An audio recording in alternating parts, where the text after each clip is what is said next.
Hey guys, welcome back my channel educational RK point. तो ये part 2 है। Part 1 हम आपकी ऑलरेडी करवा चुके हैं, तो अगर आपने नहीं देखा है तो एक बार देख लीजिए। उससे पहले आप सब्जेक्टिव पढ़ लीजिए ताकि आपको ये सारे क्वेश्चंस इजी लगे। तो अगर आप इस चैनल पर नए हो तो फटाफट चैनल को सब्सक्राइब कर दीजिए, घंटी वाले छोटे से बेल आइकन क्लिक कर दीजिए, पुराने हैं तो बस लाइक एंड शेयर कीजिए। तो आइए स्टार्ट करते हैं। ब्रज भाषा क्या है? अगर आप हमारे ग्रुप में ज्वाइन होना चाहते हैं तो ग्रुप में नीचे डिस्क्रिप्शन में आपको सारे कुछ पता चल जाएगा, वहां से जाकर ज्वाइन हो सकते हैं। ब्रज भाषा क्या है?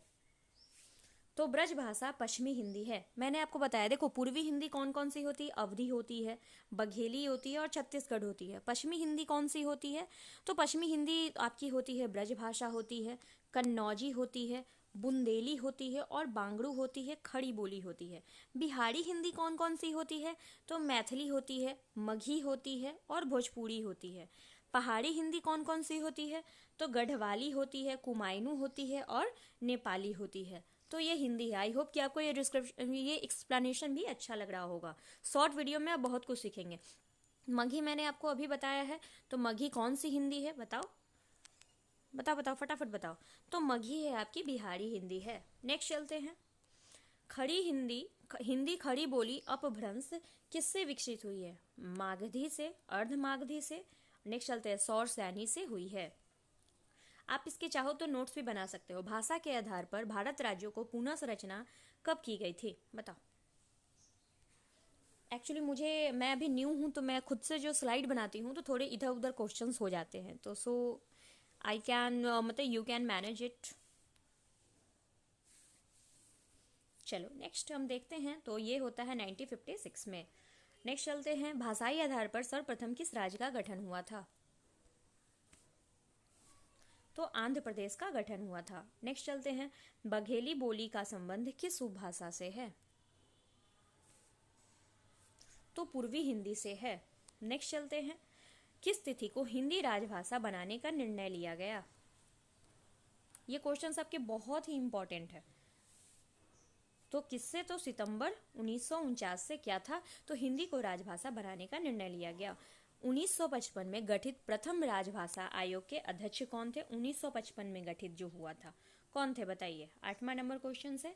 तो ये थे बीजी खैर। कौन थे? तो बीजी खैर 1955 में राजभाषा आयोग के अध्यक्ष थे।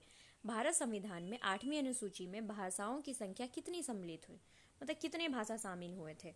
तो आप कितने भाषा शामिल हुए थे? तो 22 भाषा टोटल शामिल हुए थे। हिंदी किसकी जननी है?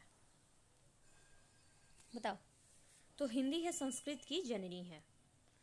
8वां विश्व हिंदी सम्मेलन 2007 में आयोजन स्थल कौन सा था? तो न्यूयॉर्क था। कौन सा था? तो न्यूयॉर्क था। चलो नेक्स्ट क्वेश्चन करते हैं। निम्नलिखित में से कौन सा भारोपीय परिवार की भाषा नहीं है?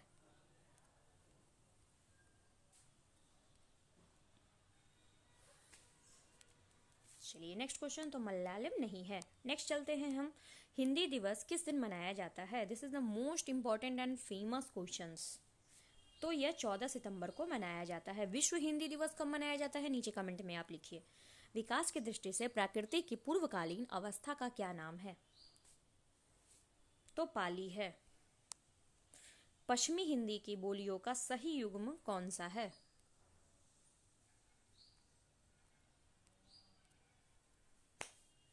तो खड़ी बोली बुंदेली है। Next question. अर्धमागधी अपभ्रंश की विकसित बोली कौन सी है? तो बघेली है। Next question. देवनागरी लिपि का सही क्रम क्या है?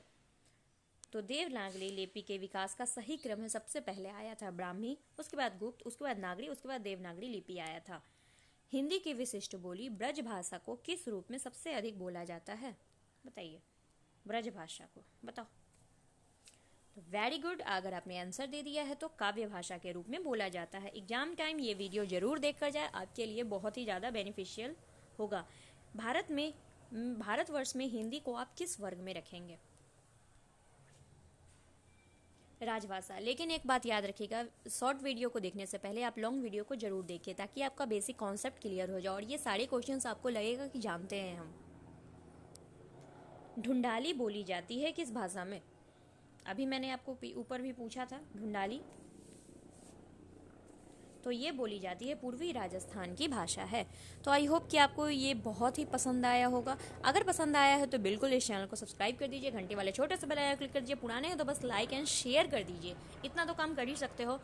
और नीचे डिस्क्रिप्शन में अगर ग्रुप में ज्वाइन होना चाहते हो तो डिस्क्रिप्शन में लिखा हुआ है, सारी जानकारी को एक बार पढ़ ले, क्योंकि this is the short class, इसलिए इसे हम लंबा नहीं ले जा सकते। Thank you for watching us.